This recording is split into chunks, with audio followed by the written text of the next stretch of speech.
عليكم يا احمد. السلام ورحمة الله وبركاته. مالك يا صاحبي؟ مالك ايه؟ في مضايقك ومزعلك بس؟ مالك؟ واحد افلس وزهق من هم الدنيا يا بيوم. ليه يا احمد؟ ايه فيه؟ واحد افلس يا اخي. معود كنت تجي ترفه معي شوي على القهوه، نقعد شوي نشرب كوبايه الواحد ما شاي. يشوفش الفقير قدامه تعب. إيه؟ الفقير ريحته فاحت في الدنيا دي يا بيومي. الواحد عارفش يعيش، الواحد عارفش يتجوز، حتى يلقى له اوضه يتجوز فيها يا اخي. اهدى بس، صلي على النبي. ايه فيه يا صاحبي؟ مالك؟ بص على الناس ما تسرح بالمناديل في الشوارع، بص على العيل اللي عنده 3 و5 سنين ما يسرح في الشارع. طب يعني ده هتغير انت بيدك حاجه يا يا اخي احمد؟ الواحد افلس وزهق من هم الدنيا يا بيومي. طب ماشي يا صاحبي. تعال بص على الواحد لما ما يتدلع يا بيومي، الواحد يلقى ابوه بنيله شقه وبنيله 2 وبنيله 3. تعال بص على الناس الاغنياء اللي برا يا اخي. يا صاحبي دي ارزاق. بص على الفقير اللي نايم في الشوارع وفي الطرق. يا احمد بص على العيل اللي عنده 5 سنين ماشي في الطريق، ده يساعده. ده انت حابس يا احمد، انت حابس حاجات كثيره يا حابس صاحبي. هم الدنيا وهم نفسي. الواحد حتى لقلوش اوضه يتجوز فيها يا بيومي. يا صاحبي ماشي، ما الغني ربنا كان والفقير ربنا كان والشحات ربنا كان واللي بس معسر في ربنا الطرق حكم ربنا كان بالعدل. يا صاحبي. ربنا عرفناه بالعدل ولا عرفناه ازاي. يا عمي ربنا لا شافوه الله عرفوه بالعدل يا صاحبي. كل طيب. واحد بيرزق من يشاء يا صاحبي. ربنا بيرزق كل واحد على قد رزقه. انت هتغير ايه في الكون يا احمد؟ ايه تغييرك في الكون يا احمد؟ واحد فلوسه بيومي. يعني انت يعني الفقير هتنزله من الشارع وتحطه تلبسه نظيف وتلبسه كده صرحته ورقمة عيشه يا صاحبي. ما هي الدنيا دي احنا لما رزقنا ما سعيناش على رزقنا، الرزق هيجيك لغايه عندك يا احمد. ما حصلش يا صاحبي. انت شايل وحابس جواك وزعلان على الناس. ايه هتستفادوا غير انك انت تتعب نفسك وفي الاخر تموت؟ لا حول ولا قوه. كل واحد ربنا جعل له رزق يا صاحبي، كل واحد عمل له رزق ربني. انت هتغير ايه يا احمد؟ حابس ليه في نفسك ومزعل نفسك؟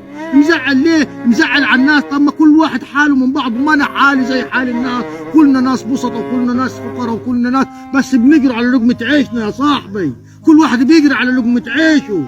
ليه يا احمد؟ ليه كديتي؟ فين احمد اللي عم ندور عليه يقعد معاي يشرب كوباية شاي نشربه فنجان قهوة؟ فينك يا صاحبي؟ كل ده وانت شايل جواك، كل ده وشايل جواك يا احمد. الواحد يا بيومي لما الواحد لما يكون ماشي في مطرح ولا ده يكون ماشي في مطرح ولا لابس، الواحد يروح يجي له بيت صغيره تجيني عندها 5 سنين تقول لي هات جنيه، ما تصعب عليها نفسي لما يكونش في جيبي جنيه عشان ادولي. يا احمد الواحد ما تصعب عليه نفسه.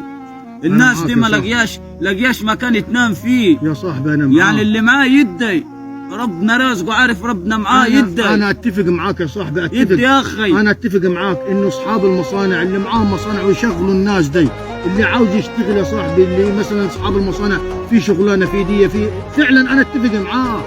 لكن يا صاحبي مزعل نفسك. طب والله يا احمد انا احكي لك موقف.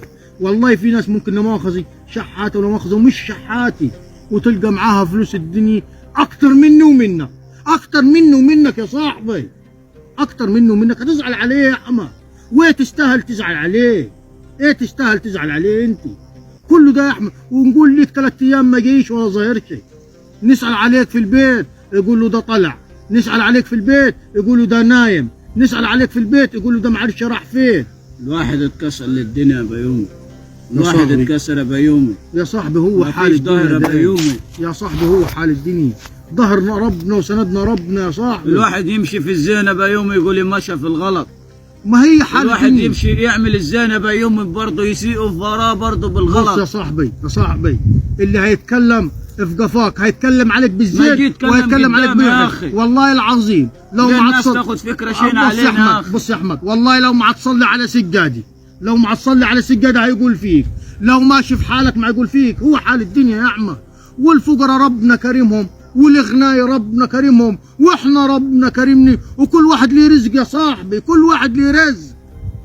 مالك يا احمد؟ سيبها على الله يا صاحبي، سيبها على الله وما تشيلش هم الدنيا. وبص طالما صاحب الارض وصاحب السماء فوق موجود، والله ما تعيل هم حاجه وتلقى الرزق وتلقى الرزق. سيبها على الله يا احمد، سيبها على الله يا صاحبي، سيبها على الله. يلا يا حاجي. شكرا يا صاحبي.